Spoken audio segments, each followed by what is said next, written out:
Hi, I'm Ali, founder of It's Black Owned. In this show called Best of Both, myself and my husband sit down and speak with other couples who are dating interculturally.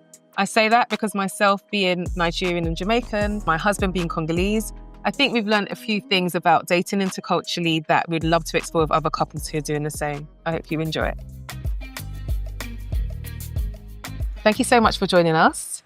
Don't worry, we're not going to ask any scary questions. It's mostly about our culture mixes, right? And to break the ice, because you guys seem a little bit nervous, there's no need to be. If it's okay, we've got a few just quick fire icebreaker questions. You good with that? Sure. Cool. Good, yeah. Before we go, how are you guys today? We're good, little warm, but yeah, we're good. We are good. It's been a crazy day, to say the least. But now that we're here, we're happy to join you guys and see what this is all about. Thank you so much. So, what is your favourite Congolese dish, Alvan? Pondu. No.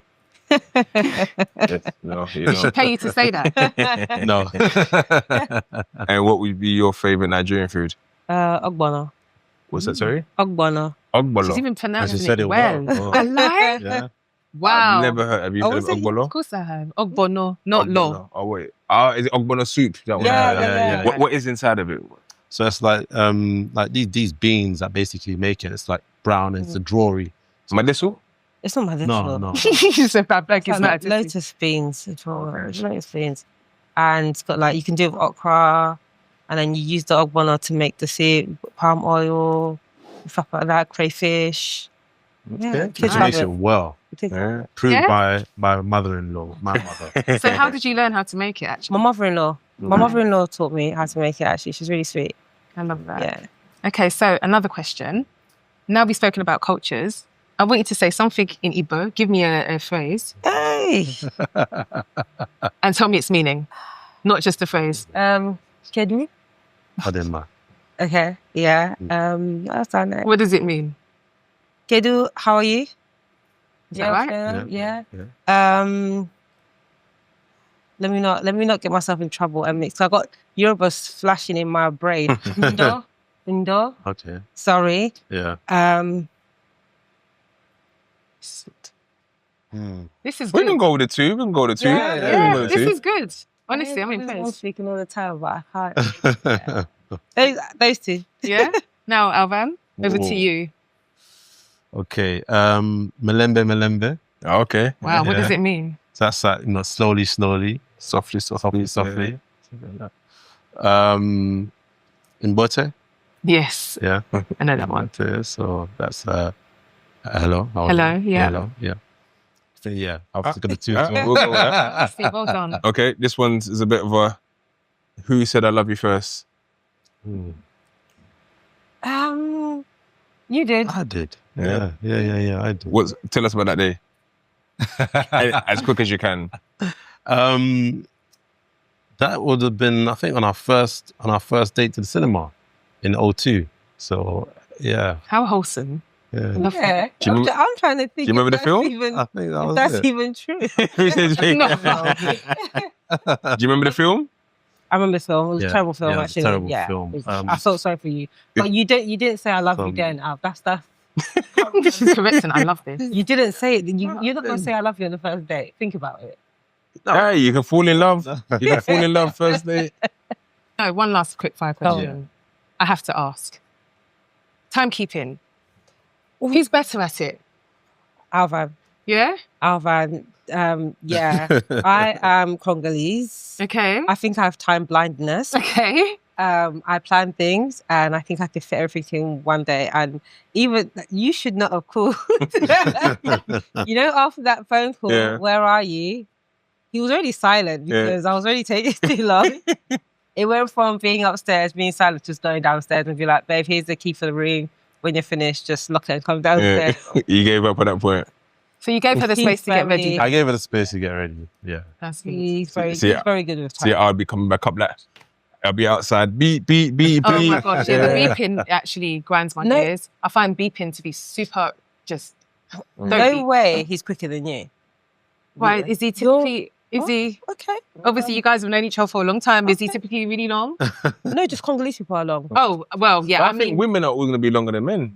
Yeah. I mean, when it comes to... We just need to jump in the shower, put on aftershave, cream, clothes on, there, eyelashes, hair, blusher, all of that. The thing is, one thing, when you said you're Congolese, I'm glad that you admitted, because the first time I realised the timing thing was a wedding, and I think we got there at, well, we should know better. We got there at, I think, 9 o'clock. Yeah. It didn't start until, what time?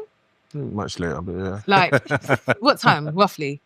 As in, when we say started, I mean, jump in. It might have been a good one at 1 a.m. I don't know. I believe it. That's how people. But do you know what? I get it now. Yeah. And you could just take your time. You don't need to rush. What are you rushing for? And we did that all the time, isn't it? When I got a Congolese wedding, I'm like, Alvan, it starts at 7. I was going to be there at 10. He doesn't understand it. What do you mean? I was like, even 10, they're not going to be there. Yeah. But until I experienced it myself. Yeah. And not that I did that to you today. No. On time. That's just what I find. And for you, timekeeping, is that something that? Yeah, timekeeping. You know what? It's just even like more than culture. You know, we're spiritual people, and even just like God is a God of time, isn't it? So when you try to minister, when you try to emulate Christ. We want to do things in order. So I think time for me is very important. It respects people as well when you're timely. So amazing. We're going to delve into a bit more about your faith, because I know that's a huge part of your lives. How long have you guys been together? We've been married for 12 years. We've been together for about 15 years now. Yeah. That's a long time. That's a very long time. Yeah. What's the secret? Oh, well, yeah. Secret is good communication. And, I was actually just speaking to one of my close friends today about communication. I think when people say, especially in relationships, people talk about communication, but I think it's a word used very loosely. And like, what does communication really mean? And I gave a kind of quick illustration, if I may, of like a radio, for example. If you took the radio in itself as the form of communication, you can have a radio station that's tuned in and one that's not tuned in. Yeah. And if it's not tuned in, then it's not giving away the message it needs to. Yeah. And it's like with communication, how well do you communicate? That's what it comes down to. Everyone can communicate, but how well do you communicate? And that's what's important. Yeah, that's really good. That's really, like, I'm going to click. That's so good, honestly. I think also as well, like, even from like our courting days as well, we'd already said to each other that we're going to follow that Bible scripture that talks about not sleeping without settling the matter. Yeah. So that's something that we've just had to do naturally. So there's no grudges. And to be fair, even when he knows me, even when he tries to get upset, I'll just make him laugh. And like, not that I'm like disrespecting him or not acknowledging him, but I just will just chat to him, and then he would eventually laugh, and then we're just... How do you do it? Because I'm a grudge holder. I am a grudge holder. It's a good thing. You know what? It's, humility plays a big part in it as well, because when it comes to, as you asked about timing, I think that's probably where I can get a bit like, come on, let's be quick. And where I'm getting upset, and she can tell, because she reads my body language well, I have to be humble to see that by her trying to cheer me up, that's her way of trying to lighten the situation and not make me more angry. Yeah. But if I choose to ignore that, then I'm just making the matter worse. Yeah. So, I need to learn that, because I don't know what it is. There's something within me that we're gonna hold this grudge. I'm gonna, and you're right in terms of we speak about it biblically. It says, do not let the sun go down on your wrath. But I'll be like, no, there's a violation. I'll touch you tomorrow. It's a learning curve, isn't it? We're all work in progress. Yeah, exactly. And I guess you guys have been in it for, like you said, 10 years married, but was it 12 years? 12 years married. 12 years married. Been together, 3 kids. Yeah. That's amazing. So seeing as you are both obviously from other cultures, different cultures, how intentional were you about, I mean, it seems like you were, you know how to make a bonus soup, but how intentional would you say you were about understanding each other's cultures? Did you have much awareness about each other's cultures before you were married? Or before you were dating? Sorry, maybe not married, dating. So, I had I think I had quite a few Nigerian friends, but not too much. And they were mainly girls. In fact, people that I grew up around actually were all Yoruba. So I grew up where we grew up. There was a Yoruba family. There might have been like 2 or 3, but they're all Yoruba families. So I kind of knew about Nigerians, because we're like young, like 5, 6, like we grew up with these people. And I saw when they would mess up on the estate, and the mum would come outside, break a branch from the tree, and follow these kids. Wow. So that to me was different because my mum, I don't know, wouldn't do that. But they were like, she would come out, break the branch, and just, they're getting their licks outside. So I was seeing that kind of strictness quite early, I guess. Yeah. And then sort of growing up, secondary school, just noticed a lot more that they were a lot more like in tune with their culture, I'd say. The Nigerian people that I was around, they kind of just knew a bit more about their whole culture. Did you know any Igbo Nigerians at the time? I didn't know no Igbo Nigerians. I didn't really realise that there was this thing of Igbos, Yoruba. Like, I just knew Yoruba people. Yeah. And I just felt Nigerians were just Nigerians at the time. Yeah, I just knew Nigerians. But I didn't know about no Igbos. I didn't really know what they were about, to be honest.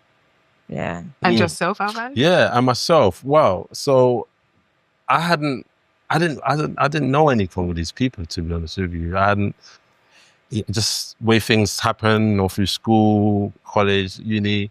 It's never happens to meet a Congolese person. So it was very new to me, and as well, I think one of the things that I came to, appreciate was like I noticed that with Nigerian people, we have a very strong culture. And when I saw like on the other side, on the Congolese side, not as strong as that. So that's something that I wasn't even aware of. I thought all Africans had equally the same sort of, cultural strength, so to speak, So, yeah, that was something. And with regards to the food, I'd never eaten any Congolese food either. Yeah. So, yeah, those are the things that What were your kind of misconceptions you had about Congolese people before you kind of met Abigail? Well, again, because I didn't really know that many Congolese people. Once I had started, meeting with Abby and her family, one thing I could say a misconception was I didn't realize that Congolese people didn't really so in Nigeria, our main language is English, even though there's like over 256 dialects. I thought it would have been the same in Congo.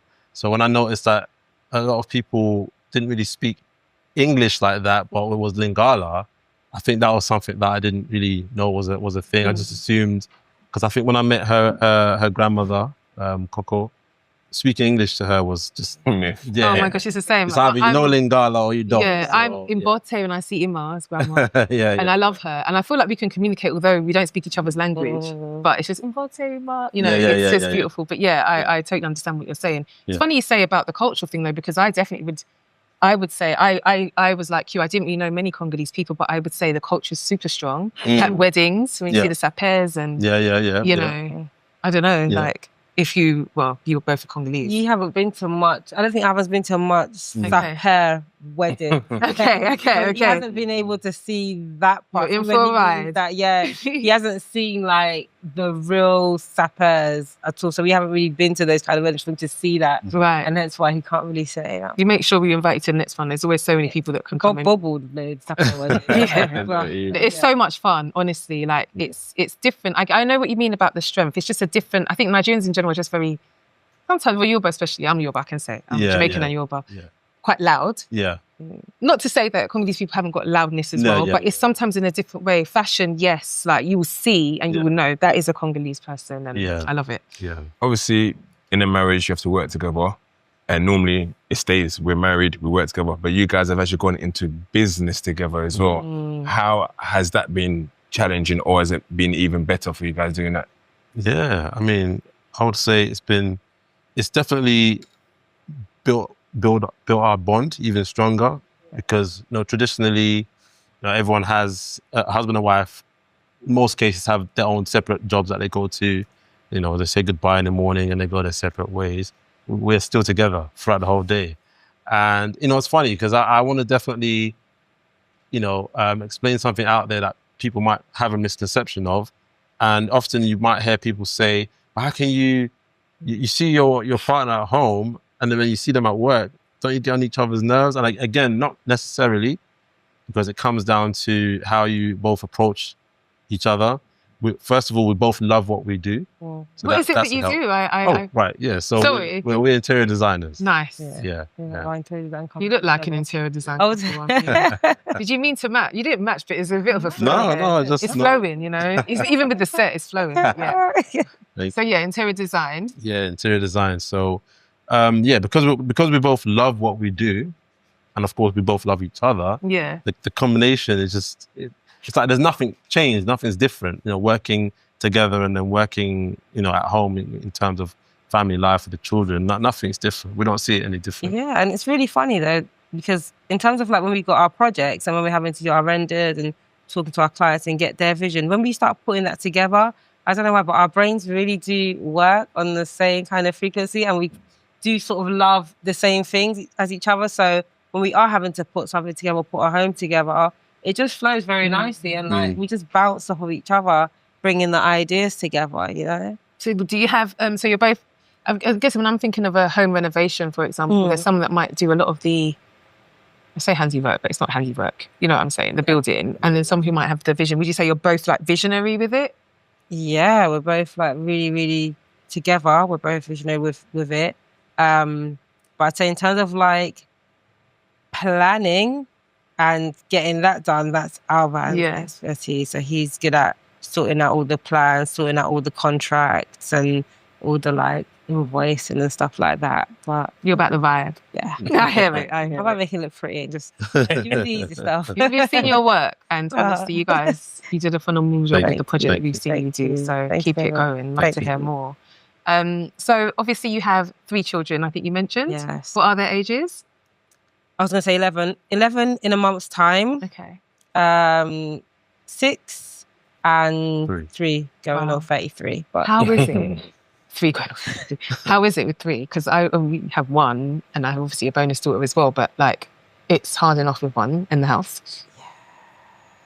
Yeah, 3 kids. It has its challenges for sure, especially the last 2 because they're quite close in age.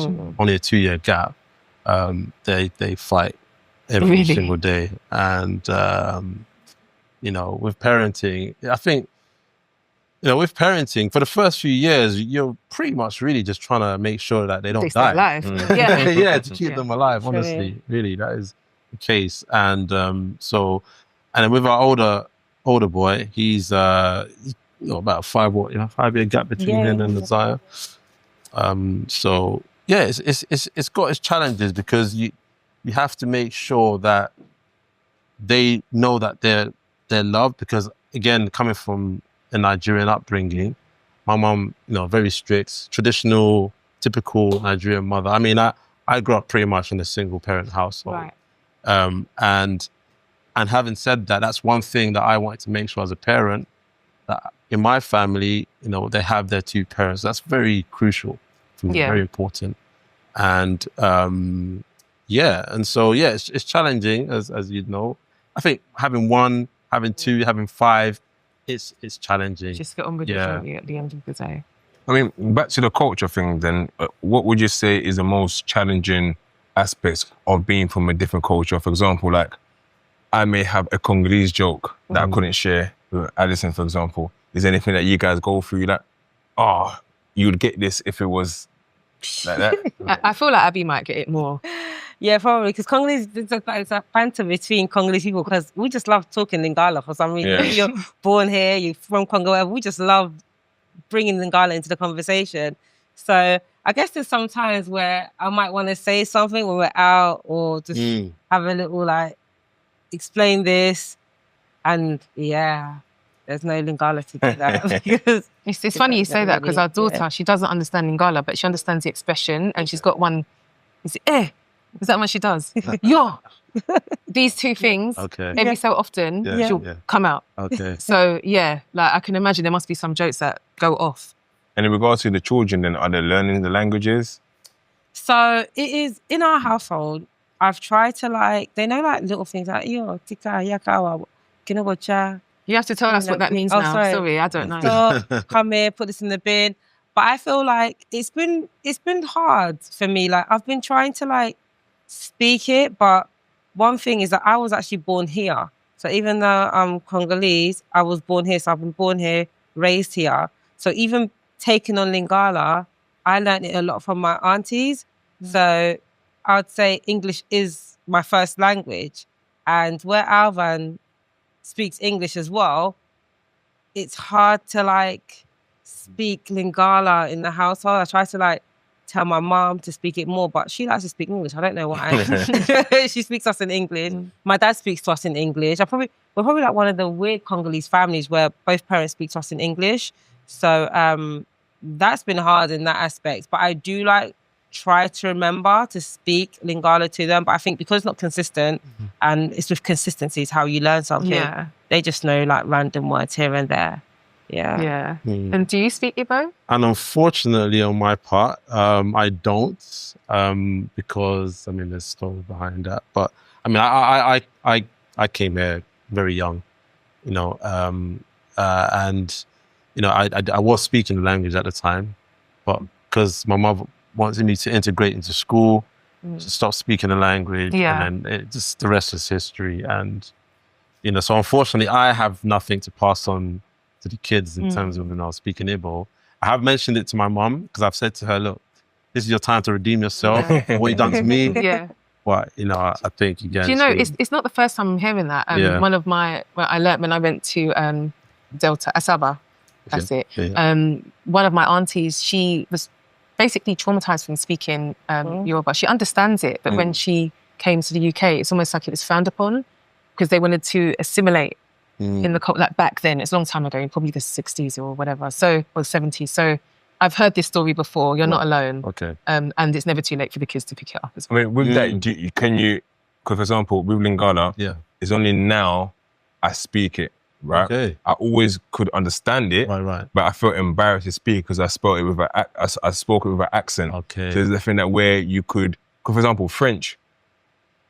No one in my family speaks French, but I can have a conversation and understand someone from everything I learned till up until I was 3. Okay. So I can still remember French. Is it with Igbo, is it nothing you can remember at all, or there's elements? I mean, no, I mean, there's definitely elements that I understand. You know, there are definitely elements. And I think with me, even in Lingala, it's funny because we're having this conversation in the garden the other day with my in-laws. I might not necessarily understand the words, but I pick up on body language, the cues. My brain just kind of tries to work out what it possibly could be that you're saying. And what did your mom say about that? And that's pretty much how I get by. Sometimes a hit and miss, you know, I understood what you said, but yeah. And it's funny you mentioned about the language, about the accent, because even Pidgin. So I get what you mean, because I can say that for Pidgin. Pidgin I fully understand. And I would say that I can speak it, but I don't. Because I'm embarrassed to speak it. I'm the same. I'll be speaking it with a British accent in there, and so I don't want to even go there. But definitely I can understand. Amazing. So, guys, I know you're both believers, you're both Christians. I wanted to delve a little bit into that because I did wonder, one of the first things I wondered, this whole podcast is about Blackness not being a monolith. We are all unique. Did you guys find that you had different approaches to worshipping Christ because of your culture or not? Or I just want to know all about that story, essentially. No, so before we actually even got married or got to know each other, we were of the same beliefs anyway. So we were in the same congregation. So our worship was the same. So we didn't have that struggle in sort of understanding each other, as to say. But I'd say that you were like probably more involved, I'd say, than I was. But no. Yeah. So like she said, you know, there was no difference, but so what helped was, you know, being of the same sort of faith already, and so that helped. I mean, that doesn't mean to say that you can't be of two different faiths and still be you know, together, but it does help. You know, it does help because you know, spiritualness, especially if you're someone who's really spiritual, I think that's something that one should consider in you know, in a relationship, because you later realize down the line just how important that actually is to have the same. Now it kind of reminds me of the scripture that talks about, you know, marrying only in the Lord. So you know, that's important. But yeah, it's we were able to read the Bible together every day, and implement what we learn. So we're very practical in that sense in our worship to God. Have you guys ever gone to each other's countries yet? I have. Yeah. I've been to Nigeria. Yeah, you enjoy it? Yeah, it was nice. It was actually really nice. It was interesting because it was like Congo, but not Congo. Like, how so? I want to know because I haven't been to Congo yet. Oh, is it? I've been to Nigeria in November for the first time. So yeah. I think in terms of like when I say Congo, but not Congo, it's more just like how the roads are set up, the people, they're just got this kind of slow pace but fast paced life at the same time. The buildings, how they look, it kind of just reminded me of Congo, but I was just that bit different. Like they had like those yellow keke type buses and had a bit more pause. Yeah, a little bit more structure to like the transport system, I guess, where in Congo we have like taxis and like some people have like personal taxis as well, but I just noticed that there was a lot more transport. Maybe because there's a lot more people. Congo traffic is ridiculous. Nigeria is worse as well. It's worse. Bad, yeah. Where did you go in Nigeria? Congo took 4 hours just to get to somewhere. They're telling me, it'll be half an hour without traffic. 4 hours. Where were you in Nigeria, sorry? We stayed in Lagos. Lekki? Yeah. No, Ikorodu. Okay. Yeah. And the traffic's just as bad. The drivers, they drive like this close to each other. Oh my God! And you think that how are you not going to? But that's just normal. And what I found in Congo was that everyone's trying to beat everyone. No one's like, okay, you go that. No, I'm gonna go there. Like, I'm like, just let him go. It's calm. Yeah. Are you planning to go to Congo anytime soon? Oh yeah, I've been wanting to go to Congo for a while, so I'm just waiting invitation. The invitation, exactly. So yeah, I've been wanting to go. Come on, Abby. Hopefully next year. Invited. Next year we'll probably go because he had an injury. Yeah, that's why he did have an injury. So we've had to slow down a little bit with stuff.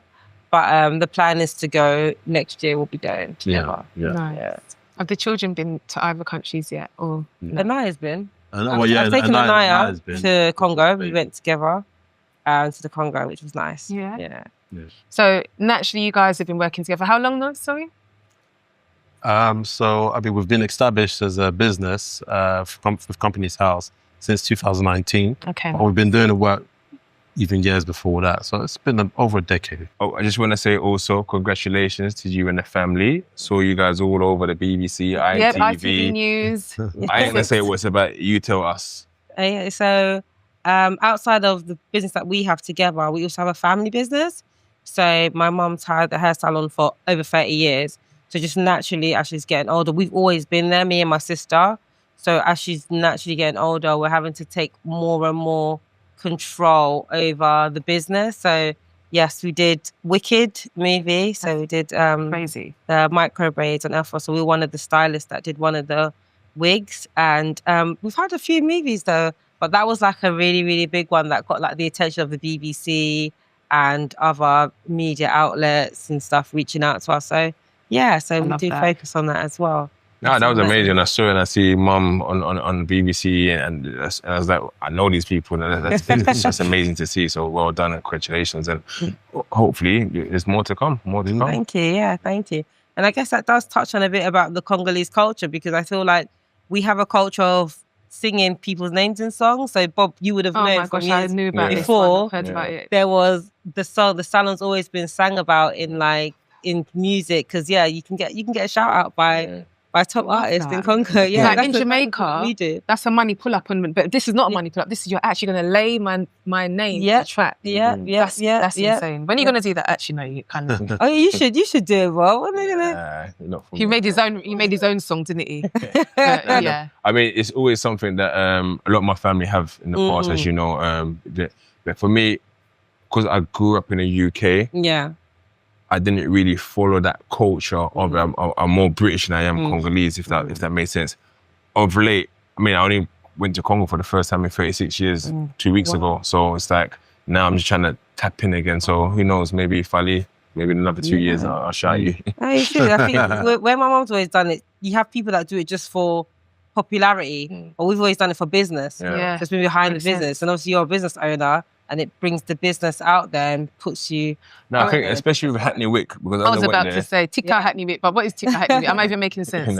No, with Hackney Wick, especially because I've gone over there and literally within 10 days of being over there, started a football academy. Oh, wow. Literally, so I want to push that, go into the media, into that, and let you know that one of your own in the UK has his own football club as well. So hopefully, we'll start pushing that narrative. You should. I think because it's that whole network thing, isn't it? Like when people know, it's easy to go on TV out there and promote and stuff. But I can't stop thinking, what does Tikka mean? Because I feel like it means something. Does it take? No, Tikka means like leave it. Or... definitely not Tikka Hackney Wick then. No, but you can say it in a way that in a way like leave it, okay, all right.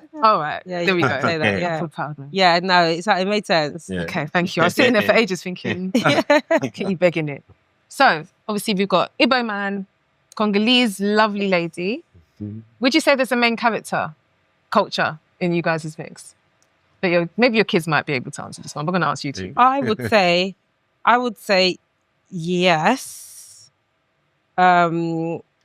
But it depends on what it is. Like I would say yes in terms of like the food. I don't know why the kids gravitate more towards the Nigerian food.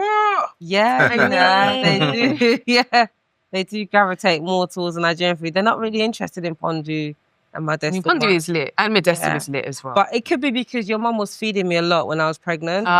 She was like, my mother-in-law. So the nutrients fed into the kids and they're like, As soon as you're there, she feeds you. She's a feeder. Yeah. So I think probably eating all the food whilst being pregnant and more the Nigerian food, they just gravitate more towards that. Yeah. That's okay. Don't worry. But in life, I don't know. I don't think they really... They're just half and half. Yeah. Would you say they're just more just British? Do you know what it is? I think because my mother-in-law, even though she's a grandma, she still has that Nigerian in her. So it's not that like, oh, my grandkids, I'm gonna... No, with my mum, it's more, oh, my grandkids, oh, how are you? But my mother-in-law will be like, be quiet, or I'm gonna go and get the cane and that. Yeah. She will say stuff to them like, so she's very strict with them. And even sometimes I'll try to be like, Malachi, is your grandma a bit too strict? He's like, no, we love it, mummy. She loves us. She looks after us. So they're like so used to it. Like they love that strictness. So it's really, that's really nice. They don't mind being told that Ida's going to be poked out as a... Obviously, she's not being serious. Yeah, of course. They're fine with it, No, definitely. Obviously, we live in a world where content is key. Everyone's always on their phone. We have Instagram, Snapchat, Twitter. What's the other one? TikTok. How do you feel now social media is playing a part negatively or positively in relationships? Very good question, actually. Very good question. I mean, from what we do see on social media, I mean, some of us know of certain social media, personalities who are no longer together because of social media. As soon as that comment section came into play, I think it's damaged a lot of people's relationships because people are either reading too much into it or false things are being said, and you can sometimes see them struggling in front of the camera. It's still it's not genuine, and then eventually the truth comes out because you see them that they're split up. And so I think it really does, unfortunately, has a negative. And even across other things as well, such as, young children, self-harm and things like that. Social media is a good thing, but like everything else, like the internet, eventually it becomes a negative thing. So I think, it has to be used with intent and it has to be used cautiously as well. Yeah. My relationship with social media, it's a weird one. I've always been someone that wants to be very private, but I realized that because I run businesses, I can't afford to be private. I'd say if social media is bringing in the money, like run with it. But if you're just dabbling here and there and there's no like real goal, I think it can get a little bit messy sometimes. But some people, it's like, is it worth that mess? I don't know, but there's just a lot of expectations, I think, with social media, and they're not like realistic expectations. because everyone's just showing like highlights of their life. Yeah. And they're not showing real life. And even sometimes when people come to me like, oh, I love your content, or they'll just see me out with my kids and stuff, I'm thinking in the back of me, I'm thinking, I'm taking my kids out, one, because I love them to have so much experiences. But two, if we stay in the house, I'll go crazy. Absolutely. But they're just seeing the fun side of it. They say, oh, your kids are always out. No, if we stay indoors, it's a madness. Yeah. So it's just one of those things you have to be really careful with. You have to be very intentional. I am more on like young girls, and like I feel for them and their mental health, because when we were in school, you only had to worry about the next girl in the same school or the next class as you. We didn't have to worry about the whole world. The whole world. They're having to worry about the whole world, and the whole world, a lot of the whole world have filters now, and it's been photoshopped, so it's not even them. Authentic. You know, it's not authentic. So it is hard, social media, and I feel like if they're too young, it can be a bit tricky. But yeah, it's nowhere. It's not going anywhere. It's not going anywhere. There's benefits to it. Yeah.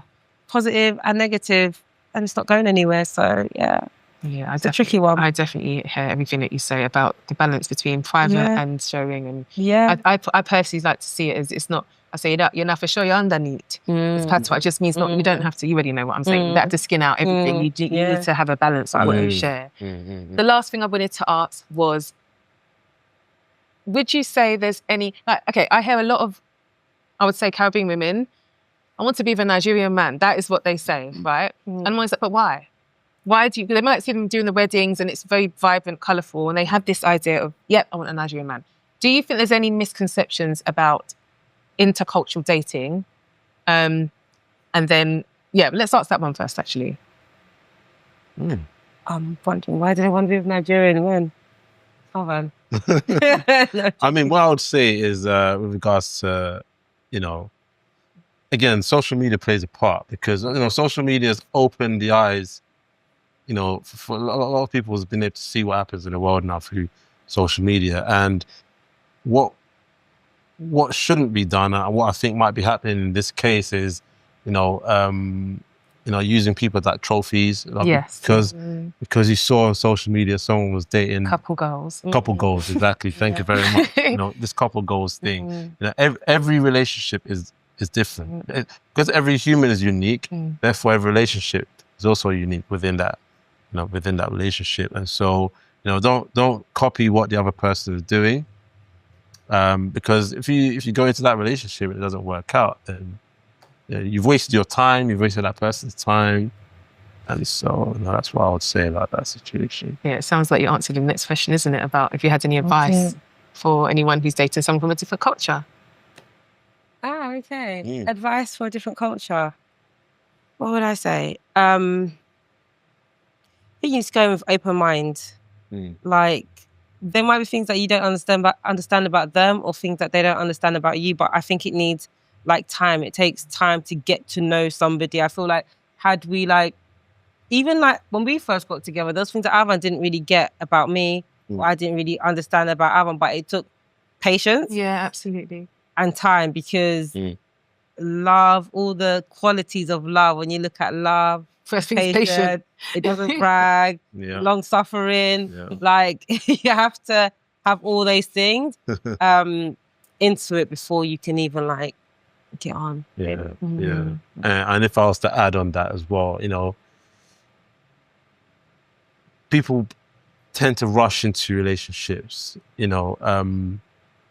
dare I say the word courtship, that probably doesn't even mean anything. I love that word. Anymore. It's so romantic. You said it. You said when we were courting. I was like, oh. But yeah, sorry.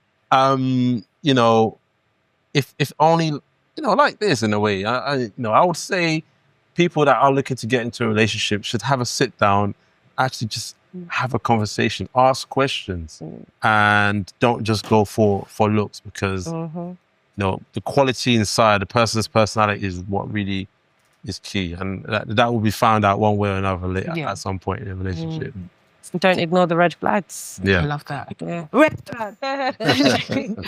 But yeah, thank you so much, guys. Honestly, I am so grateful to be talking to two amazing people that are doing wonderfully, and it's just a great example for us to also follow. We're 1 year in, so thank you so much. Thank you so much. It's been a privilege. Definitely been lovely. Thank you, guys. Thank you.